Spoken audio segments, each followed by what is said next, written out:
You ordered what? Good morning, ladies and gentlemen. Welcome back to the Dean Callan Show. Today, I am going back to the original kind of concept of the Dean Callan Show, and I'm just going to go solo today. I'm not sure how many of you tuned into last week's episode, but last week I had 4 actual people in the cabin, and then I had Danny Dyer checking in with me as well. And I'm not going to lie. That was a lot more work than I had anticipated it would be. So it frightened me a little bit. You know, I was like, I'm dreaming of having people come in and sit down and work like a normal bar environment, and everyone to kind of chill, and for me to be serving drinks and doing all. But it turns out there's so many variables that just monitoring all that is quite a task. So I thought I'll scale it back. I'll go back to maintaining my angles, making sure that I've got all my cameras set up properly, make sure I got my colors right, and the things that stress me out, and work on the content piece by piece, as opposed to just jumping straight in and having loads and loads of different people on. So bear with me, because I thought I'll go back to winging it again, and I'll make a cocktail for myself that I feel like drinking, something I haven't had in a while. So today I'm going to make a Prince of Wales cocktail. And a Prince of Wales cocktail apparently was created by the then Prince of Wales sometime in the 1880s. David Wondrich does it best when he kind of writes a piece about it, because he's obviously very good at researching his history. But I'll get to that in a minute.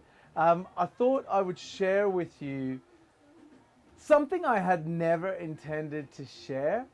I just thought, like, God, I'm bad at this. I thought I would do a green screen kind of talking heads news piece, because I thought to myself, what do I want to know about? If there was a YouTube channel that I wanted to watch, what would it be? And I thought it'd be like a culmination of all the little news pieces and bits and pieces of gossip and new bar openings and new product launches. Kind of what I've been trying to do, but kind of more sharp, concise news bits. So I spent a couple of hours today trying to put a green screen together, and it was a disaster. By the time I got the green screen even close to working, I bought apps, I watched videos. By the time I got close to it working, I was so over the green screen that, like, look, I'm going to use a different angle to fully get this through to everyone. Like, you see this? This is my close-up, right? By the time I got the green screen to work, I was a broken man. And I thought to myself, I should still go and edit the green screen and go through the process of what the green screen part would look like if I was going to put news pieces behind it, right?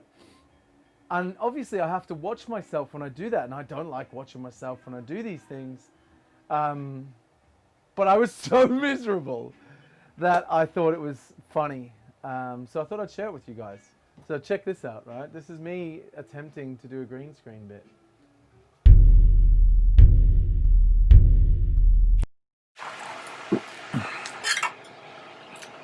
Thanks, Dean. In the news this week, the things that I've seen that kind of caught my attention. First of all, Cub, one of the restaurant bar concepts by the legend that is Ryan Chettiwardena, will not be reopening.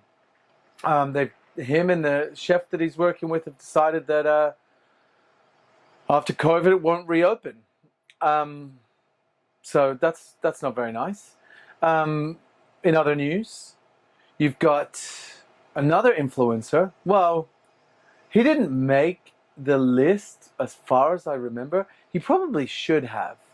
I could be wrong. Is he on the list? I don't know. But anyway, Eddie, This Is My Life, Eddie, from Cocktails For You. His site, Cocktails For You, has hit 1 million subscribers on Facebook. That's huge. Like, if anyone's going to have a lot of influence in the industry, then that guy, right? But did he get in the top 100? I don't know. I might look it up after this. In other news, Aviation Gin has been purchased by none other than Diageo from Ryan Reynolds, which kind of begs you to think, did Ryan Reynolds buy into it? Or was he paid, given shares so that he could make it popular and then cash in when Diageo buys it? Because, I mean, it's more than 600 million they're paying for it. And it has to be because of Ryan Reynolds, right? Are they buying the gin or are they buying Ryan Reynolds? They already own a bunch of gins. Anyway, I didn't actually think about what I was going to say when I finally got up here and did a news piece. But yeah, this is a good chance for me to test the green screen, which I've spent 2 hours fucking setting up. Back to you in the studio, exactly where I'm standing right now. This just feels stupid. Yeah, it actually gets more miserable than that. Yeah, so that's me talking to myself as I'm testing out whether or not my green screen works. Yeah, I'm pretty miserable when I'm talking to myself, actually. Now, talking to you guys. So I thought to myself, right, if I can remember correctly, and check this out, look at that. I found an old milk and honey menu that I was using to like mark the pages in this book. It's after I left, but still quite cool, right? I'm gonna hang on to that because milk and honey is gonna be closing. It's a nice segue into you know, should we not be protecting these bars? Like, milk and honey is, you know, Sasha Petrovsky's original concept, but it's kind of like an important cultural bar for our community. It was the first of the bars that spurred on the whole speakeasy and prohibition cocktails and all that sort of stuff. You know, it's still happening now, speakeasies.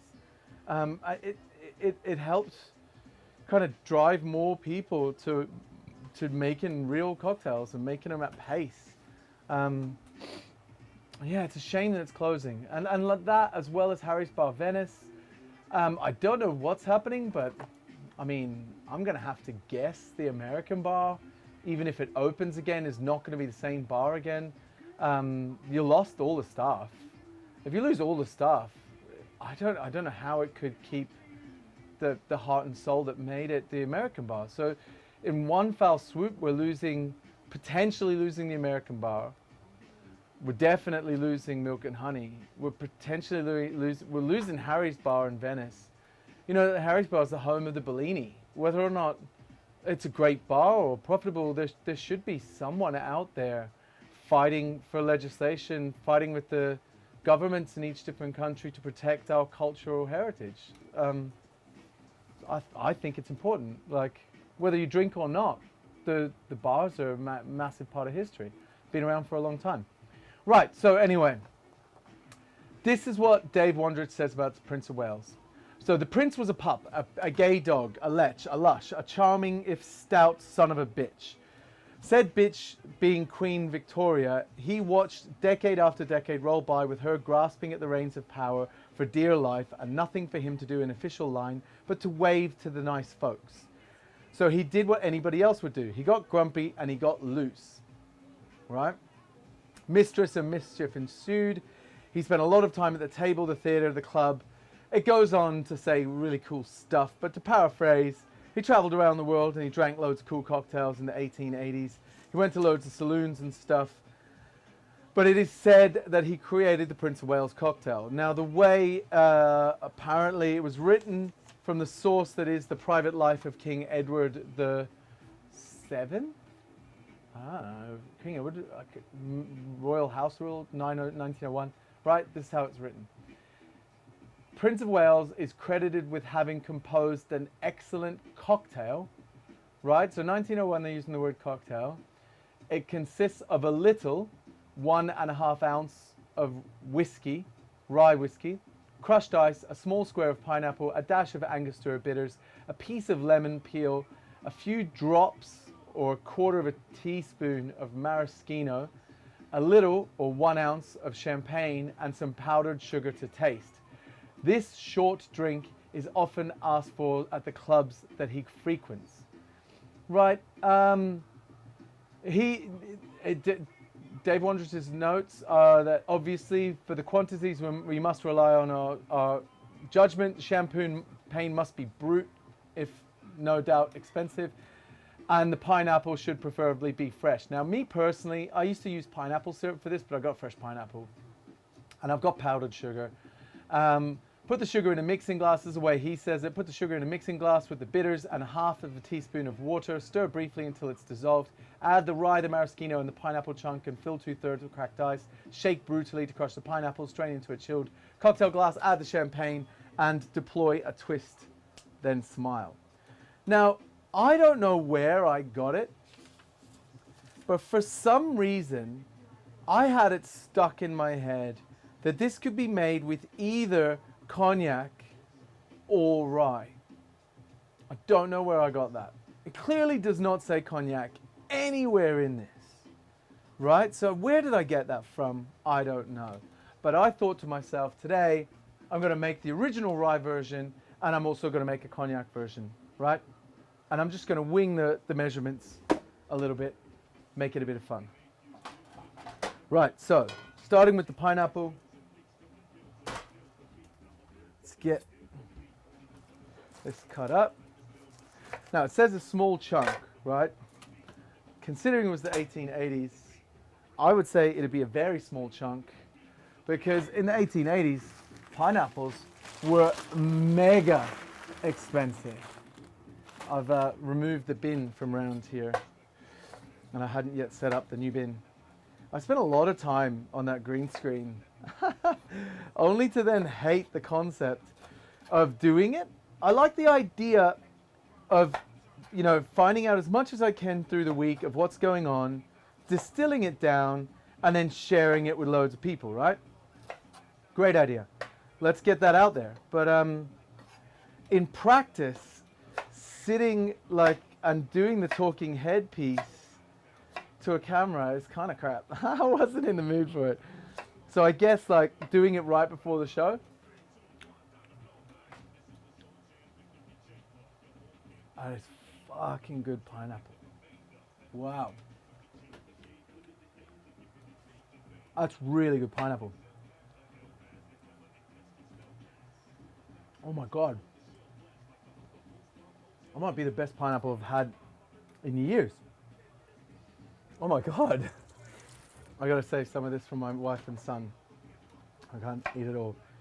So I'm gonna put quite a bit of pineapple in this. Oh my God. I'm gonna muddle it. Large chunk, large chunk. Make them about even, there you go. Oh my God.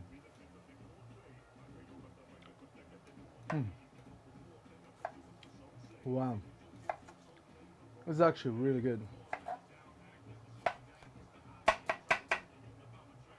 Oh.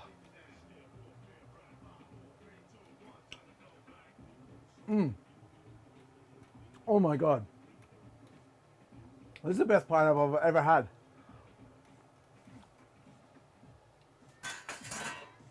It's actually the best pineapple I've ever had. What am I going to do with that? Oh, now I just want to eat pineapple. I'm going to take the lemon peel. I'm going to twist that over the top. But I like it to have just the tiniest squeeze of lemon, so I get that fruity lemon flavor coming through also. Let me get this back over here. Wash my hands. Right, these two go here. Now before I put the powdered sugar into it, I'm gonna muddle it.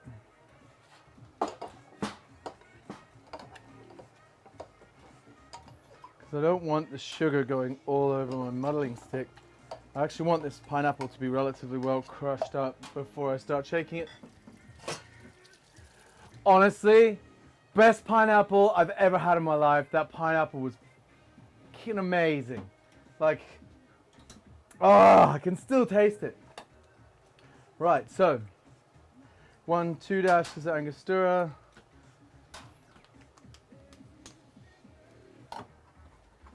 No. I'm not going to put too much sugar because the pineapple was actually really nice and sweet. Oh, speaking of pineapple, apparently Australian scientists believe that the bromeliad enzyme, which is a flesh-eating enzyme in pineapples, could be the key to fighting COVID. Another reason to eat pineapples. I don't know how they're going to do it, but pineapples could save the world. How good is that? I love that. I love that fact. Is it a fact? Well, someone said it. Now, cognac. So 1.5 ounces or 45 mils, right? And in this case, damn, which rye should I use? Where are all my ryes? What have I done here? Nope, nope, nope. Woodford, no. Where are the ryes? I'm not seeing. Ah, there we go. Let's go Willet. Willet 4-year-old. Will it taste good? That's the question. Right. So we're doing a Willet 4-year-old versus a Remy Martin. Well, it's VSOP. So there should be. I think the rye's got a bit of an edge on this one. Like, no offense to the cognac on this, but you know, it might be a bit drier. Might go a bit better with the pineapple. Right. For ice, I'm putting 3 large chunks of ice in each one. Because he said to bash the shit out of it. And the 2 glasses I'm going to use. One of them's already in the freezer. So I don't have to worry too much about chilling that one. And then this one's probably going to be too big. So just in case, I'm going to chill a second glass. All right. Yeah, I can't help but want to eat more of that pineapple. It was that good.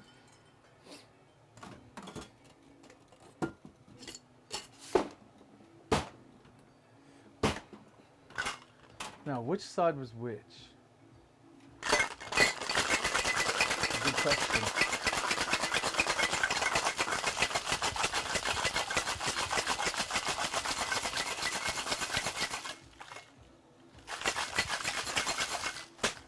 I don't want too much dilution in this.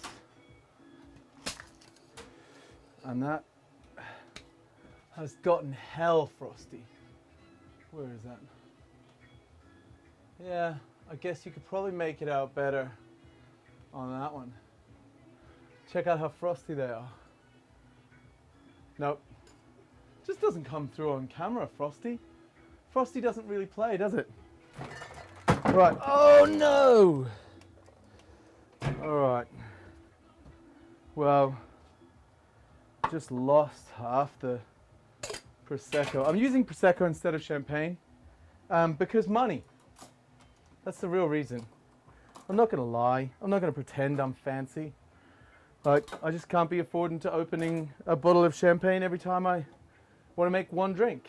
And I had an open bottle of Prosecco because I'm constantly going through Prosecco. It's a constant. Now, cocktail number 1.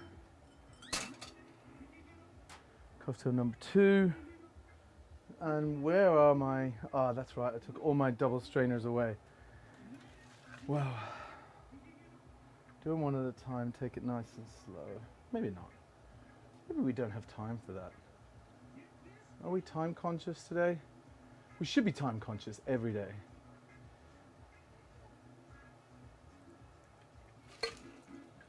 And that's one.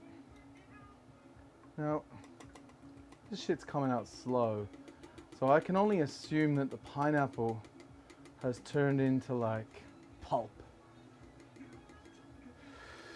This one's considerably more frothy. Alright. Now, let's hope this hasn't gotten too flat from dropping out. No, clearly hasn't. It's nice and bubbly.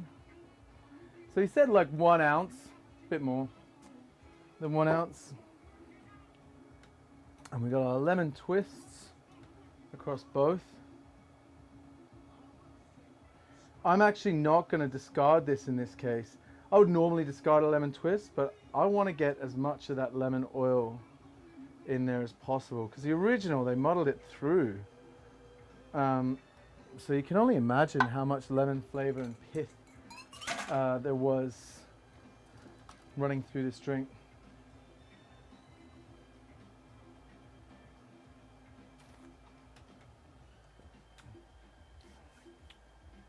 Oh, it's nice. I think there's a dry aftertaste. It's got like a little hint, like maybe a hint too much tannin for my liking.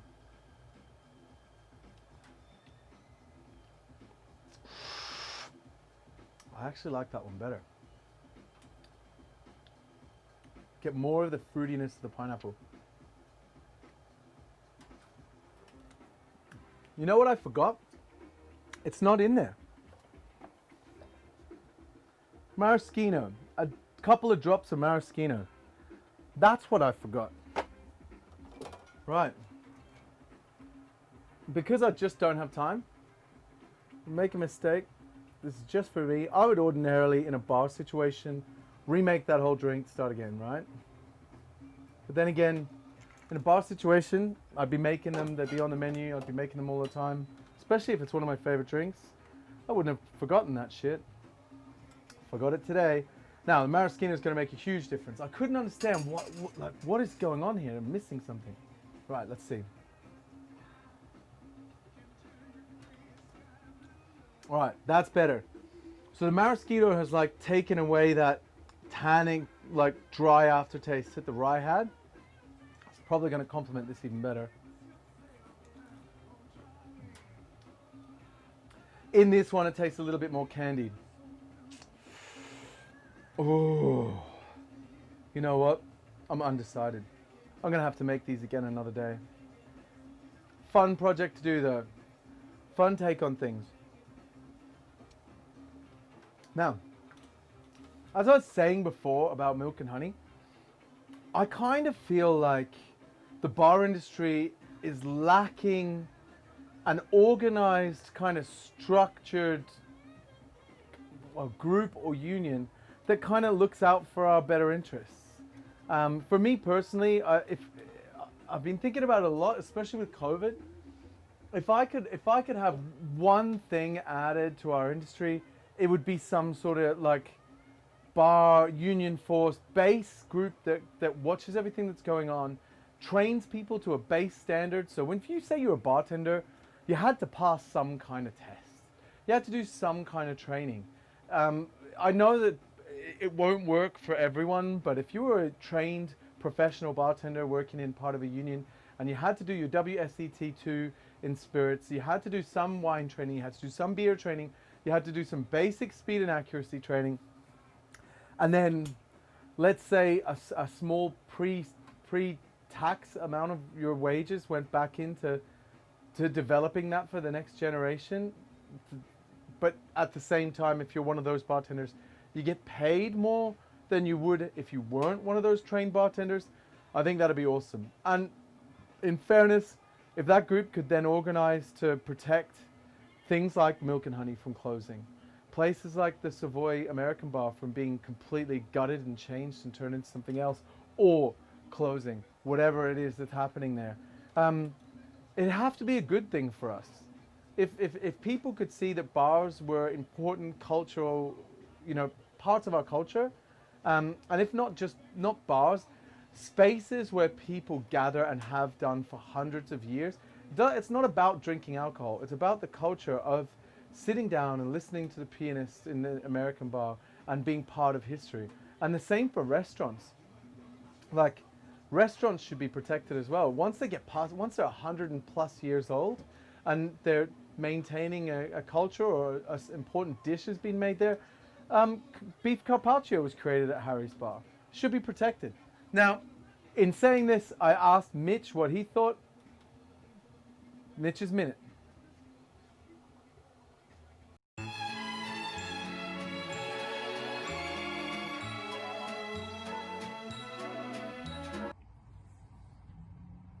Yes, I think a bartenders union has significantly more benefits than, or it depends who they were unionized by and who was in charge of that union. But I think that the expectation that everybody was continuing to evolve their skill set already came in with a designated set of knowledge is a really positive thing. I think the ability to be taken more seriously as an industry and not just as transient staff was really good. I mean, it'd be worthwhile to look at a case study of something like Vegas.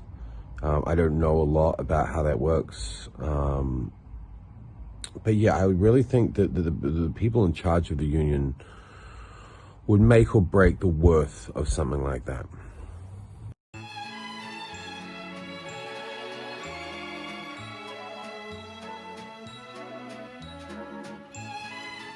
Ultimately, Mitch's question to that was, who would you trust?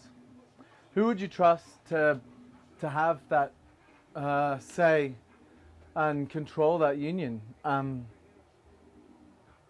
That's another big question. Are there people that we see in our industry that are just in it for the industry?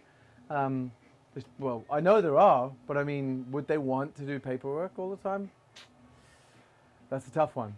Now, before I wrap up today, which I am going to do, I wanted to play a video that I ripped off the internet and invite the guys from Bar Average to come hang out in the cabin. So, like, I kind of really want to have them as guests because I think it would be super interesting. They're great fun. They've got a great sense of humor. They're also extremely talented as far as bartending goes and knowledgeable. They like whiskey. I mean, guys, hopefully I'll have been proactive enough to cut this section out so that I can say stuff like, come be on the show. Yeah, and here's a video.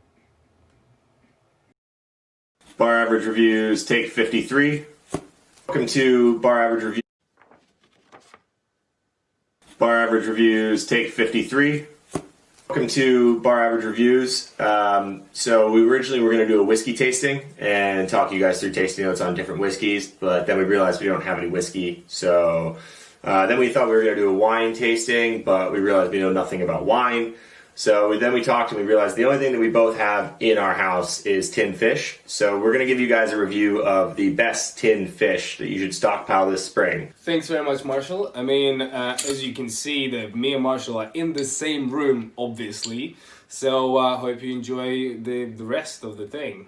Right, so the first one we have here is Riga Gold, which is herring in tomato sauce, or in Cyrillic, C, backwards E, tiny house, little bus, and then some other stuff.